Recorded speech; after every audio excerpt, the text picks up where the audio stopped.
Oke guys, assalamualaikum warahmatullahi wabarakatuh. Kembali lagi dengan gua Zen di channel Mau Jadi Programmer. Jadi di sini gua pengen aja nih, pengen apa namanya?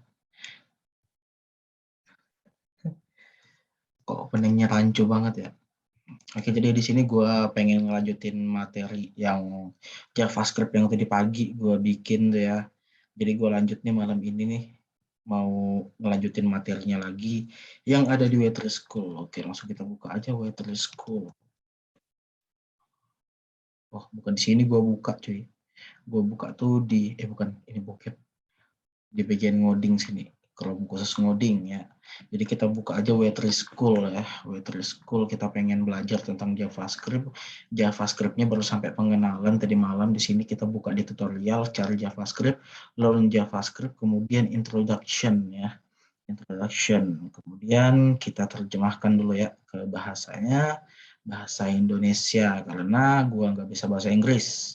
Sangat simpel sekali ya, programmer harus bisa bahasa Inggris, enggak juga, tapi perlu juga bahasa Inggris ya, karena banyak materi-materi di luar sana, di Google itu yang banyak kita belum tahu, itu rata-rata pakai bahasa Inggris cuy, jadi seperti itu. Oke, karena di sini gua sebagai orang yang belajar ya, jadi pengen belajar di sini baru pengenalan JavaScript, lanjut lagi kemana? JavaScript di mana? Atau apa namanya ini? Bentar, gua close bentar. JS Where to? Iya sih, JavaScript di mana? Nah, di sini kita lihat dulu penjelasannya. Nah, penjelasannya di sini. JavaScript di mana untuk? Kok artinya begitu ya? JavaScript. Ya, pokoknya nanti aja lah kita ketahui apa maksud daripada where to, daripada JavaScript ini mungkin penjelasannya lah ya. Penjelasan awal dari JavaScript ini di Waitress School. Di sini TypeScript ya. Yang pertama itu ada TypeScript. Dalam HTML kode JavaScript disisipkan di antara TypeScript ini ya. TypeScript pembuka dan TypeScript penutup. Jadi seperti itu ya. Di sini ada cobalah sendiri, fitur cobalah sendiri. Di sini ada contoh script di sini untuk menyimpan apa namanya? Menyimpan kode JavaScript-nya secara internal ya. Ini ada di dalam kode HTML, di dalam tag HTML. Berarti JavaScript-nya secara internal dong, ya termasuk yang tadi yang tadi pagi itu ya materi pertama tentang pengenalan JavaScript itu pakai apa namanya? Pakai atribut onClick ya di tag button. Kalau yang ini langsung ada tag-nya sendiri nih, ya di tag HTML itu ada namanya TypeScript untuk menyimpan kode-kode JavaScript di dalamnya. Jadi kode JavaScript-nya tuh begini nih. Salah satu contohnya nih, contoh yang paling awal. Document.getElementById, ID-nya demo ya maksudnya ya. Kemudian inner HTML, maksudnya di dalam inner HTML ini kita mau isikan tulisan my first JavaScript. Cobalah sendiri kalau misalkan kita lihat kodenya nih ya. Kita lihat kodenya document.getElementById, ID demo nih, ID demo yang ada di tag P ya. Ini masih kosong isinya nih, belum ada kontennya sama sekali ya. Kemudian inner HTML, maksudnya itu kita bakal mengisikan tulisan my first JavaScript ini ke dalam tag P yang memiliki ID demo. Maka akan tampil tulisannya seperti ini. Andaikan misalkan nih ya, di tag P ini udah ada isinya nih. Apakah ada isinya ya? Misalkan ada isinya apa? Zen ganteng misalkan. Zen ganteng, coba kita run. Tetap nggak bisa, men. Tetap nggak bisa. Berarti ya sama aja tulisan yang ada di dalam tag P yang memiliki ID demo ini, dia tuh tetap mengimportkan, mengganti tulisan Zen ganteng ini menjadi my first JavaScript. Kecuali kayak gua minta yang pakai tag pakai atribut onClick yang button yang kayak materi pertama tadi, itu tuh bisa kita ganti tuh pakai buttonnya, kita ganti ke tulisan, misalkan tulisan di sini udah ada tulisan Zen ganteng muncul ya, di awalnya itu muncul Zen ganteng tulisannya. Kalau misalkan yang kita pakai atribut itu, kalau misalkan kita klik, maka berubah tulisannya menjadi my first JavaScript. Ya, sangat enak aja sih kalau gue jelasin nih, cuman belum tahu kaliannya udah tahu apa kagak ya, karena gue ngejelasinnya nih agak-agak dasaran banget ya. tentang JavaScript, sedangkan orang-orang sudah sampai ke Vue JavaScript, kemudian React JavaScript, Node JavaScript, ya banyak-banyak lah orang sudah sampai ke framework itu. Tapi nggak apa-apa karena ya kita belajar ini meskipun satu kali duduk nih selesai sih. Cuman masa sih kita mau belajar JavaScript ngulang-ngulang terus, tapi nggak apa-apa sih. Gue sebagai seorang penjelas aja apa namanya, sebagai seorang pemberi penjelasan meskipun nggak jelas-jelas amat dan gue juga mungkin ada yang kurang ngerti di dasaran JavaScript, setidaknya gue akan memberikan sedikit ilmu atau cara belajar gue mengenai JavaScript ini, ya. Kemudian di sini ada fungsi dan cara JavaScript, acara JavaScript, event lah ya, event JavaScript. Nah, ada event, ada function dan event JavaScript.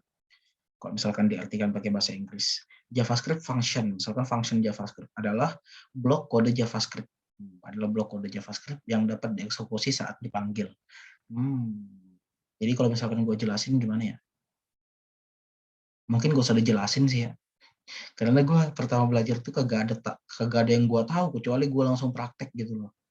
Harus praktek dulu baru kita bisa tahu ya. Nah, adalah blok kode JavaScript yang dapat dieksekusi saat dipanggil. Nantilah kita coba untuk functionnya, karena belum sampai ke materi function, jadi kita sekedar membaca aja lah di sini ya. Misalnya, suatu fungsi dapat dipanggil ketika suatu peristiwa terjadi. Fungsi dapat dipanggil ketika suatu peristiwa terjadi. Seperti pengguna mengklik tombol. Ada nggak ya di sini?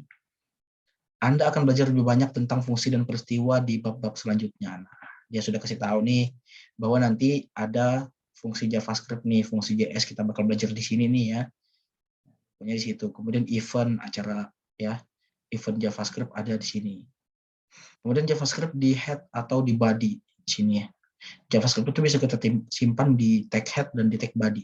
Kalau misalkan kita baca, Anda dapat menempatkan sejumlah script dalam dokumen HTML ya.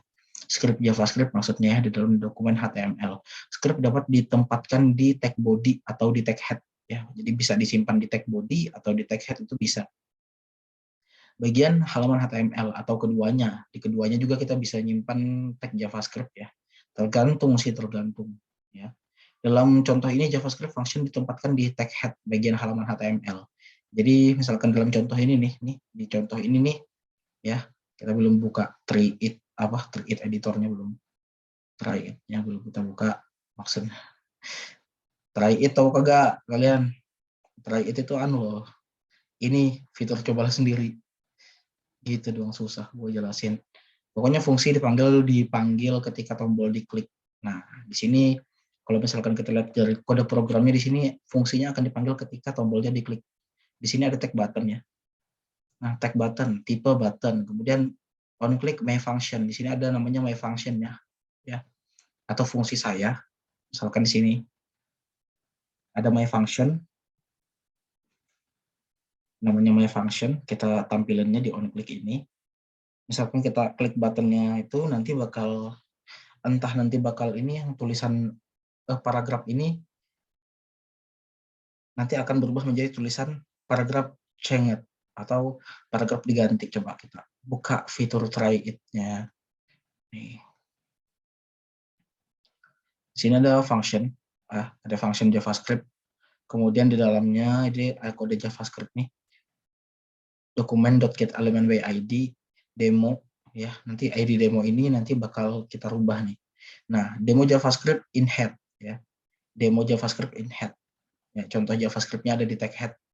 Ya, function-nya nih. My function, saya punya function katanya. Dokumen.getElementById demo di pokoknya ID demo. Tag manapun yang memiliki ID demo, maka nanti akan merubah ya inner HTML yang ada di tag HTML, maka akan merubah tulisannya menjadi paragraf changed ya. Di sini kan tulisannya kan paragraf nih. Ini paragraf kalau misalkan ini hidup nih. Apa namanya? Yang tampil nih ya, paragraf tulisannya. Kalau misalkan kita klik buttonnya nih. Klik buttonnya, try it, paragraf changed, paragraf berubah. Misalkan gua rubah nih dalam function ini inner HTML tulisannya Zain ganteng misalkan.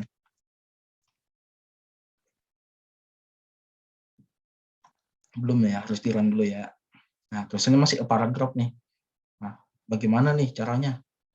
biar apa namanya kita klik tombolnya tuh bisa berubah tulisannya ke Zain Ganteng. Zain Ganteng, maka masukkan di sini my function, fungsi saya. Atau misalkan apakah belum. Coba kita ganti dulu ya, kita rubah dulu tulisan paragraf ini. Kalau misalkan kita klik tombolnya, maka berubah tulisannya menjadi Zain Ganteng. Wah, langsung aja coba kita rubah fungsinya. Kita coba-coba main-main aja ya dulu ya. Misalkan Zain. Nah, fungsinya Zain aja lah. Nih, kita rubah di on-click-nya juga tulisannya function yang namanya Zain ya.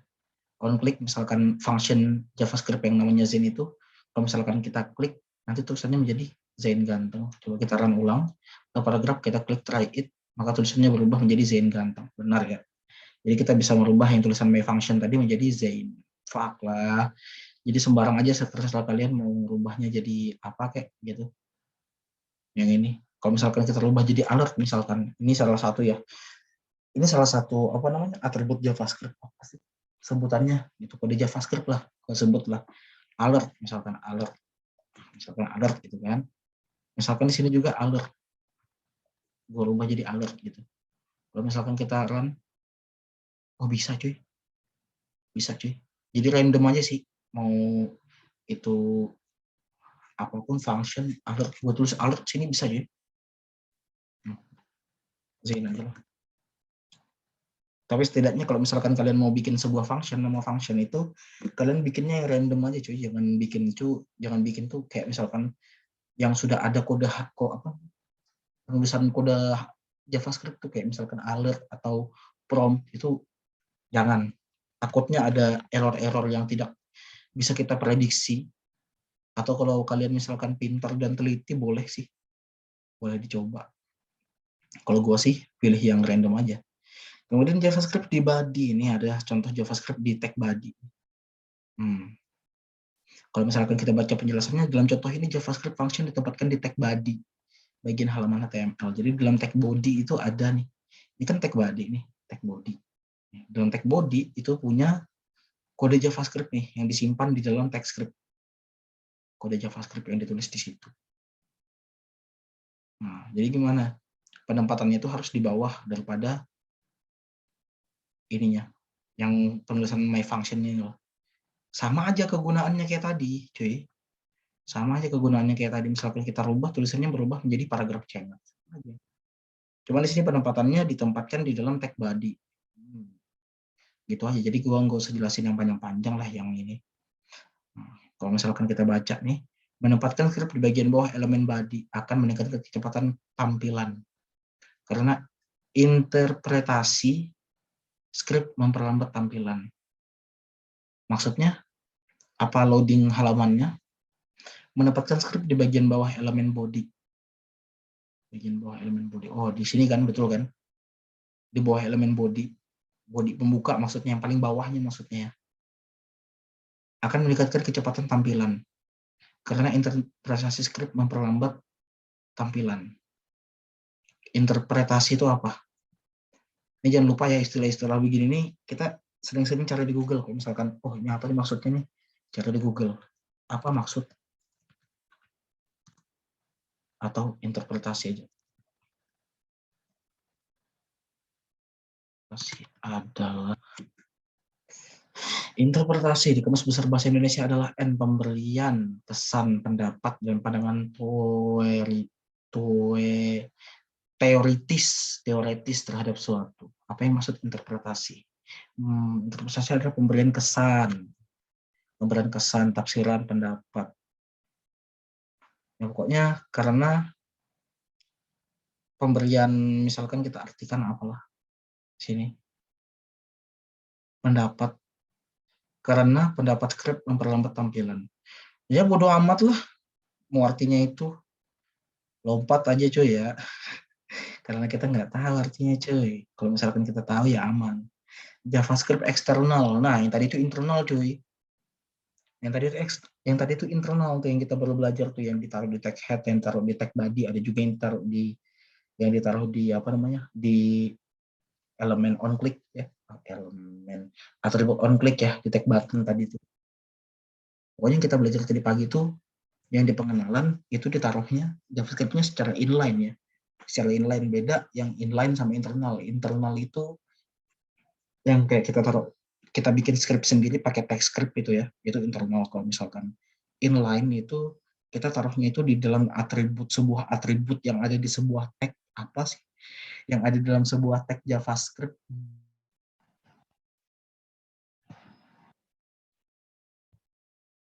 Ini apa nih, ngelanjut lagi atau apa nih? Ah, ngentit. Baru ya guys, keputus. Nanti kita sambung lah videonya lah.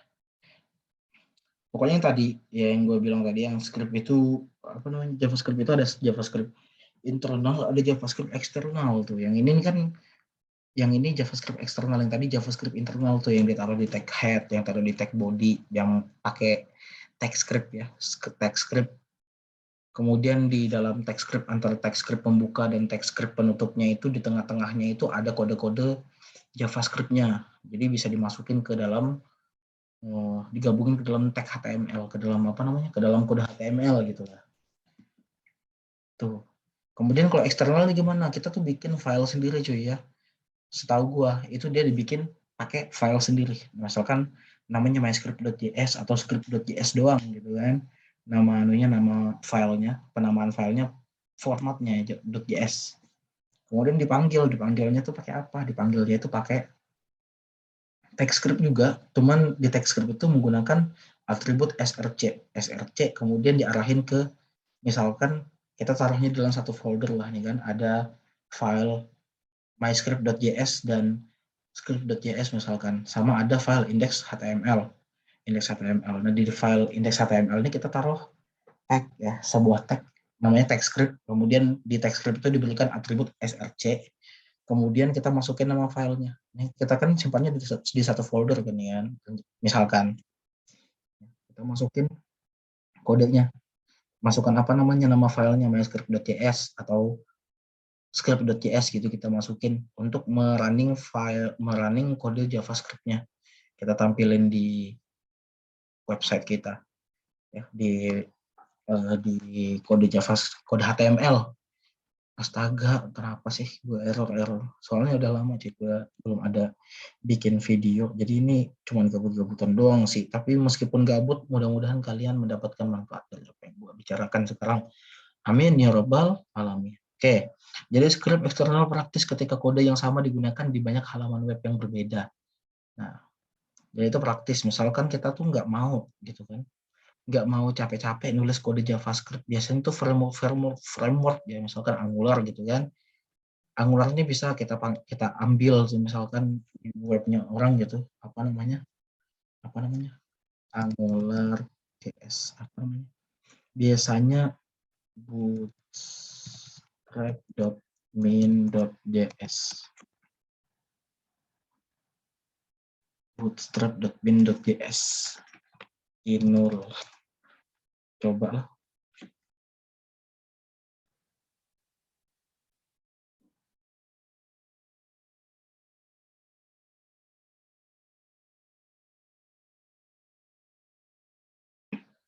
Pokoknya kalau JavaScript ini kita bisa panggil lah ya, sesuai dengan linknya.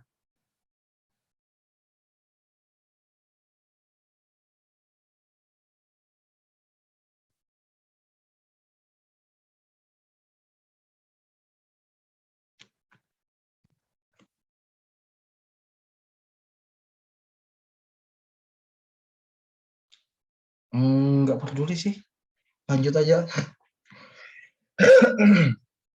Oke, jadi gitu ya guys ya. Pokoknya file-file.js gitu kan, kita bisa panggil di halaman web lain gitu. Kalau misalkan file-file nggak cuma JS sih ya, JS internal, JS eksternal, ada juga CSS eksternal gitu. Kita bisa panggil di halaman web lain. Misalkan nih gue bikin satu web kan, satu web tuh khusus untuk CSS buatan gue, misalkan gue panggil nih, mau gue panggil di lokal apa namanya, di runner lokal, gue bikin nama sendiri. Pokoknya di lokal lokal yang Apache tuh, lokal server namanya, anjing sembarangan gue sebut. Pokoknya lokal server ya namanya ya. di local server itu gue bisa manggil tuh file yang sudah di-online kan, misalkan bootstrap.min.css misalkan, atau zen.min.css misalkan, itu gue panggil untuk misalkan gue nge-coding kan, jadi gue nggak repot-repot lagi untuk bikin kode CSS-nya supaya nggak buang-buang waktu, misalkan banyak permintaan deadline lah, biasanya gitu.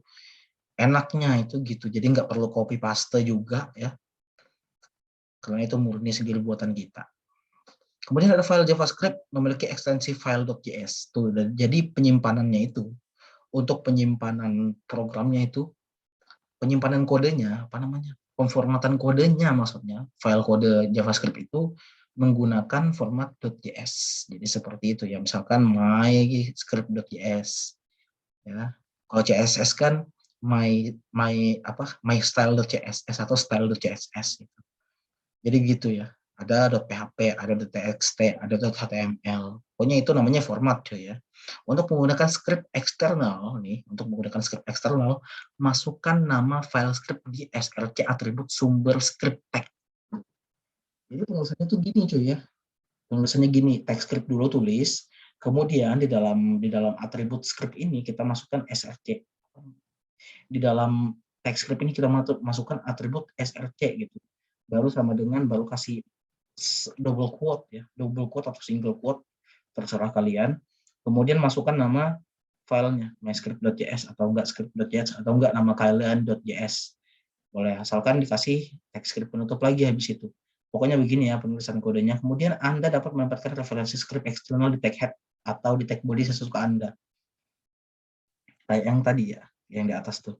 Kita mau simpan di tag head atau menyimpan di tag body itu bisa. Kemudian script akan berperilaku seolah-olah terletak persis di tempat atau tag script tag berada atau script tag berada. Pokoknya seolah-olah terletak di situ padahal enggak gitu kan. Seolah-olah terletak di situ padahal enggak. Gimana tuh maksudnya? Gini ya. Gini. Seolah-olah kode JavaScript-nya itu kita tulis secara internal, kita tulis di file HTML, misalkan di dalam text script, di dalam text script antara text script pembuka dan penutup itu di tengah-tengahnya itu ada kode-kode HTML, kode-kode JavaScript ya.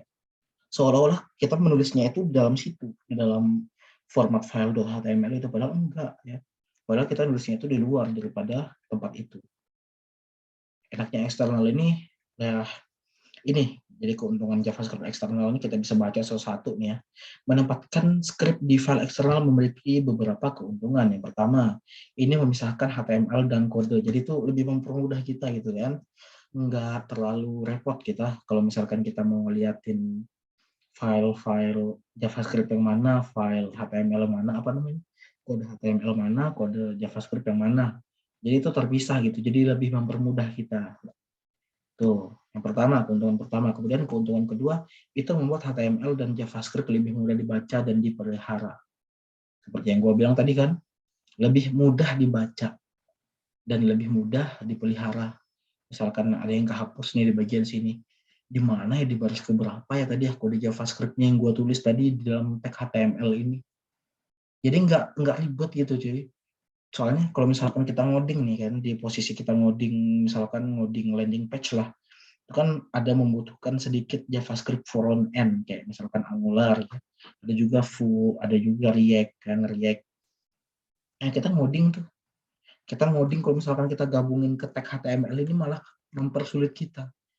Mempersulit gimana, ini kode udah banyak nih ya, meskipun rapi itu, wah di mana gue taruh tadi tuh, gue taruh ini kode JavaScript-nya gue taruh di mana, itu agak memusingkan kita untuk mencari-cari lagi. Jadi kalau misalkan kita pakai JavaScript eksternal, ini lebih mempermudah kita.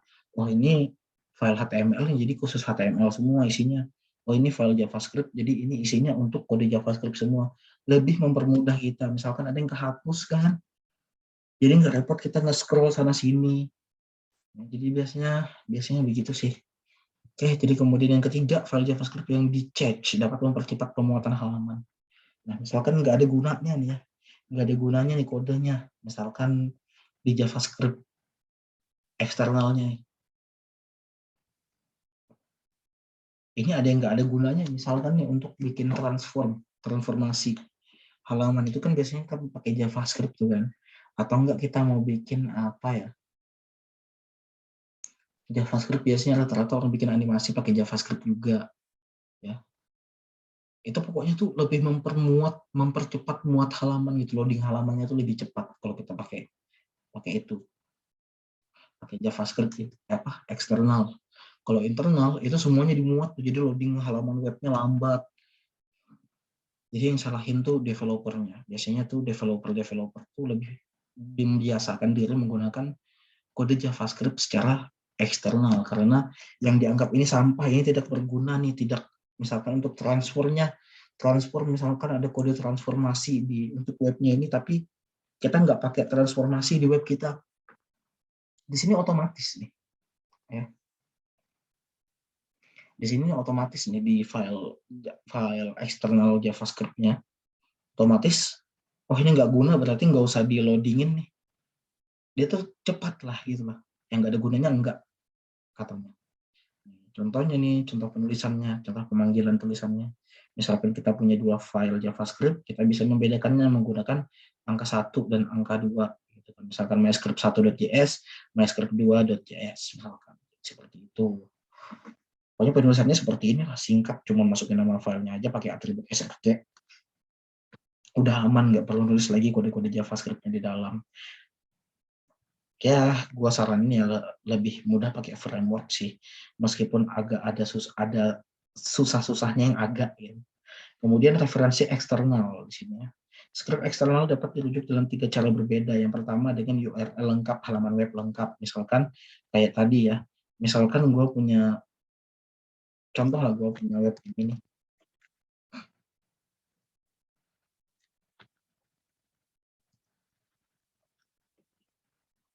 Mana JavaScript ada di bawah.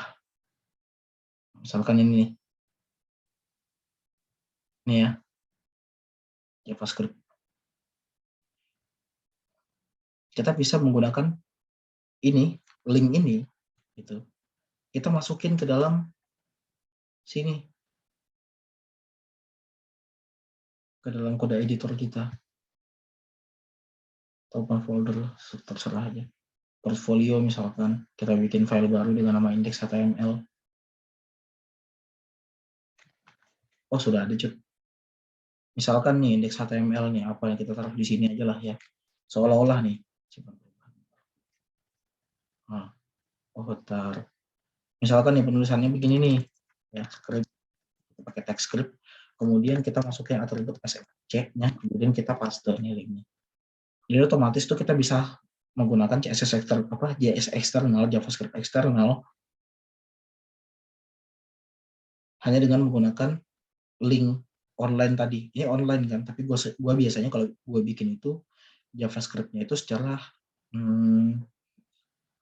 eksternal, secara offline maksud gue ya, secara offline. Kemudian yang kedua nih dengan jalur file seperti nih, biasanya offline nih, misalkan gue punya folder namanya JS, ya sudah gue bikin folder. Misalkan nih, contoh nih, ini gue punya folder namanya JS. Ya. Jadi JS kemudian /bootstrap.bundle.min.js. Seperti itu ya. Misalkan gue simpannya dalam satu folder khusus JavaScript semua. Jadi gue panggil JS kemudian / masukkan nama filenya.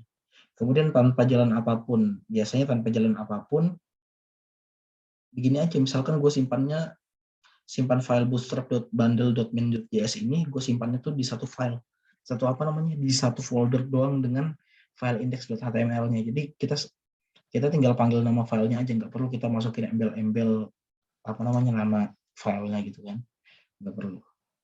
Nama foldernya maksudnya, kita nggak perlu masukin itu.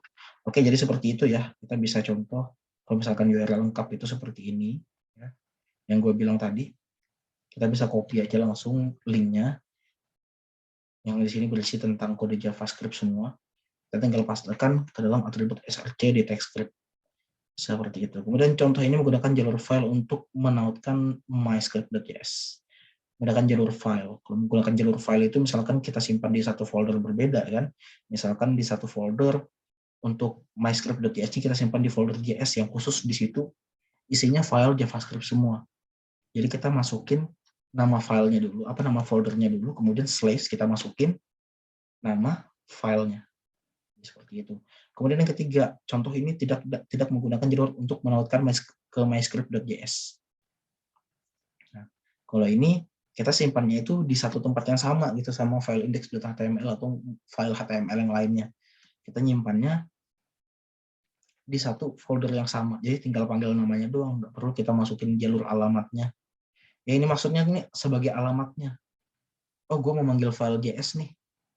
File JS-nya ada di mana? Gue mau manggil si file myscript.js. Di mana penyimpanannya? Kalau misalkan kita salah, ini file kode JavaScript yang ada di myscript.js ini kagak bisa jalan, kagak bisa bekerja, kagak bisa running gitu. Jadi seperti itu ya kalau untuk jalur penyimpanan, jalur pemanggilan atau jalur penyimpanan lah. Penyimpanan JavaScript-nya seperti itu kalau dari gua ya. Bahasa gua agak-agak mungkin belibet mungkin, tapi kalian rasakan aja cara belajar seperti ini gimana. Anda dapat membaca lebih lanjut tentang jalur file di bab jalur file HTML. Oh, nanti ada jalur file. Jalur file mungkin nggak ada sih. Coba deh kita klik kanan. Oh, di sini HTML file path. Oh, di sini belajarnya. Karena gue udah tahu, jadi enggak sih. Kita JavaScript aja langsung. Oke, jadi mungkin sampai di sini aja videonya. Ntar gue sambung sama video pertama, gara-gara kepotong, gara-gara ini mati nih, yang kebiasaan nih wifi-nya. Bukan wifi, apa namanya? Laptop gue emang rada-rada gila aja. Tiba-tiba di tengah jalan mati. Oke, mungkin sampai di sini aja. Terima kasih buat semuanya yang sudah nonton. Gua Zen mengundurkan diri. Wassalamualaikum warahmatullahi wabarakatuh.